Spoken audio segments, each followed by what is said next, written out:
Well, Arsenal lost to the side of Inter Milan yesterday night by 1 goal to nil. That was really controversial. That penalty that Kamnogol had obviously score really was really very controversial because sometimes it's given, but it's not given. But when you look or when you refer to the game of Man City that saw Erling Haaland miss that penalty, Diomande went ahead to obviously get hold. All his hand was in the same position with what of Mikel Merino was. But the question for Arsenal players were that why wasn't it a penalty for Mikel Merino in the I think was it in the first half when the goalkeeper Jan Sommer missed out on the ball and went ahead obviously hit the head of Mikel Merino, and then it went out to be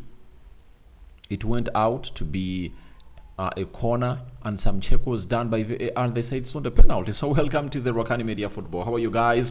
And where are you watching us from? You know, I was in the mood of really doing this reaction late in the night, and I was like, why not really wait when this game of football really gets done in those times? And then I wake up in the morning and obviously come up and obviously give you the match reaction. I know you have taken long without getting content or updates in the morning, but I'm here to bring you the latest news and information as far as everything is concerned. Smash the like button, comment and share. If you're watching us for the very first time, endeavor to subscribe to this channel so as not miss out on stories that we do upload in here on a daily. Rokani David is my name, and remember we are powered by Mono Gadgets, dealers in brand new phones and brand new laptops.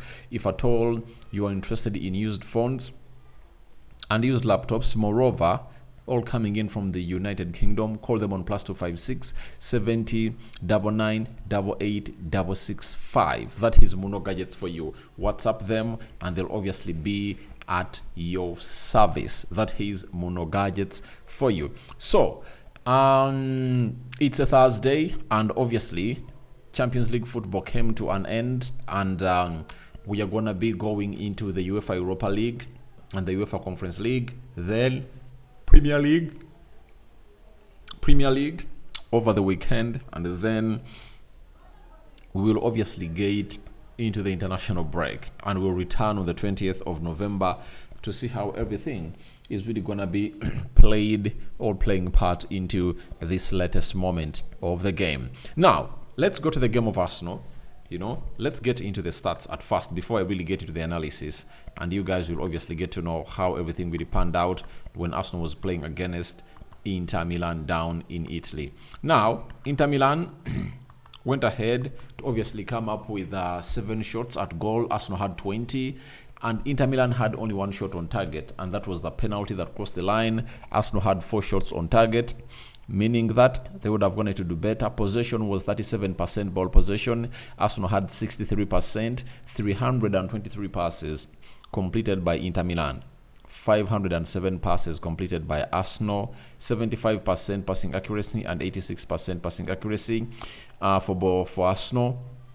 12 fouls by Inter Milan. Arsenal had 2 fouls, 2 yellow cards to both sides, no red cards issued to either sides.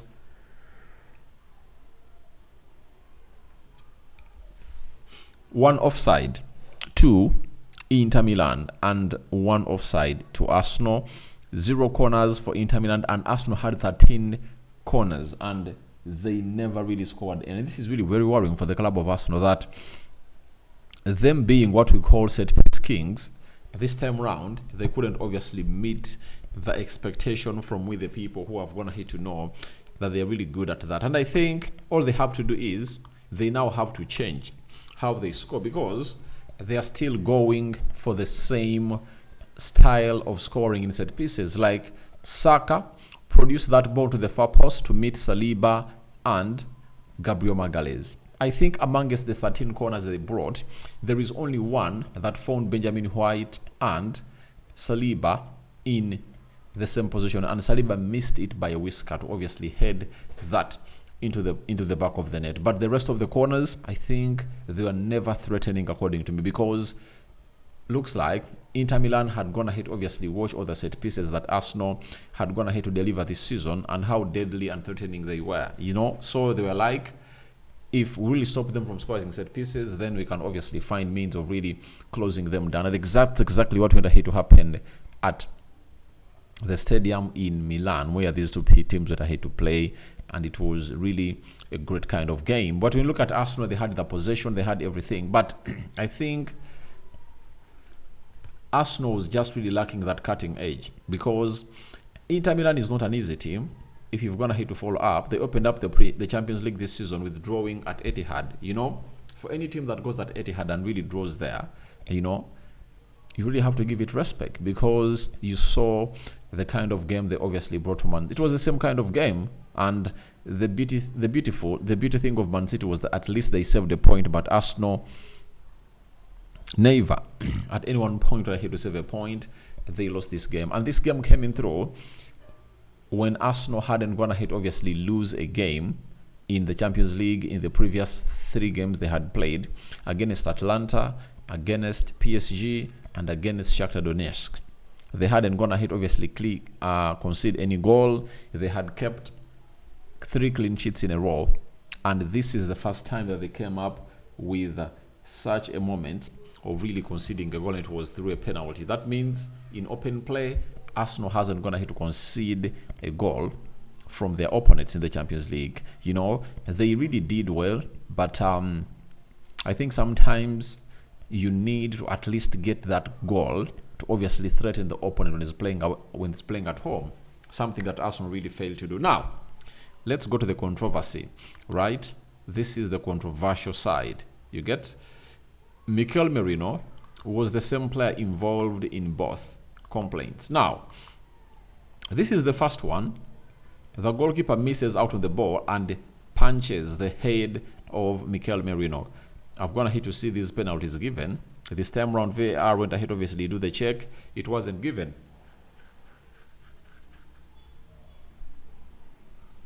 Then after, ball onto the hand of Mikel Merino, it's a penalty. And Arteta is like, all right, if this is a penalty, why isn't this a penalty? And this is where obviously I agree with him that at least VAR needs to be consistent. And this is why he told people that people refer to the Champions League, but how sure are you that Champions League mistakes aren't always raised and made? You understand? So, at the look of things, looks like mistakes can be made everywhere, and VAR has gone ahead to obviously prove to us that they're inconsistent.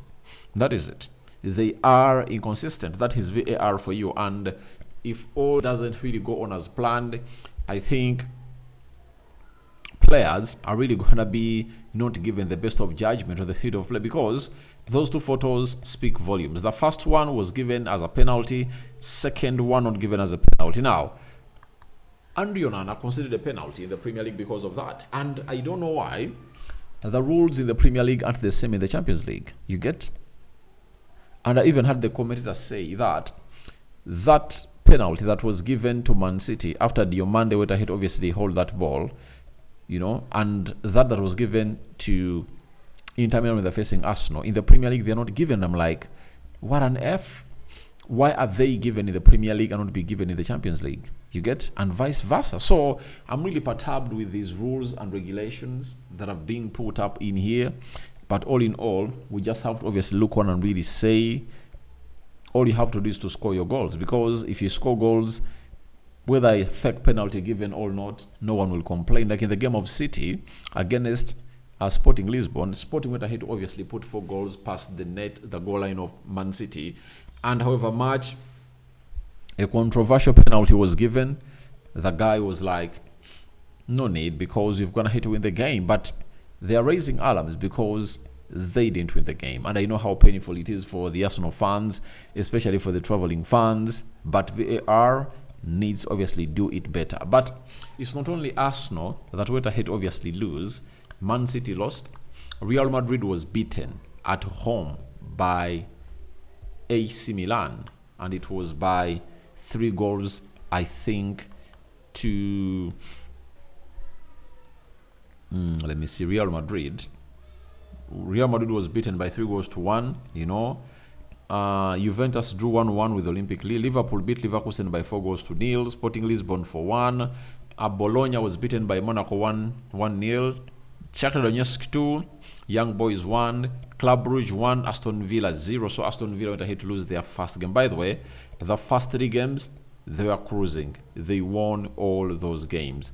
RB Salzburg 3, Feyenoord 1, PSG 1, Atletico Madrid 2, Sparta Praha 1, Brest 2, Barcelona 5, Gravena Zevada 2, then Inter Milan 1, Arsenal 0, Bayern Munich 1, Benfica 0, and Atalanta 2, Stuttgart 0.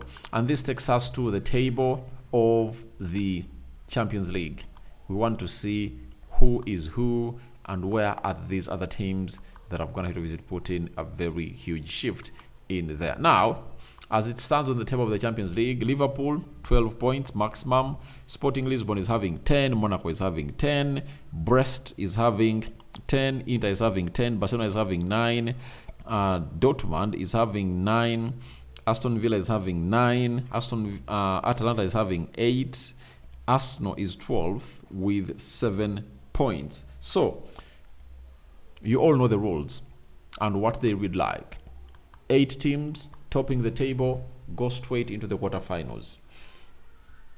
The next 16 teams, they go into what we call a playoff round, and whoever knocks out the other will obviously be drawn against the 8 that are already into the quarterfinals.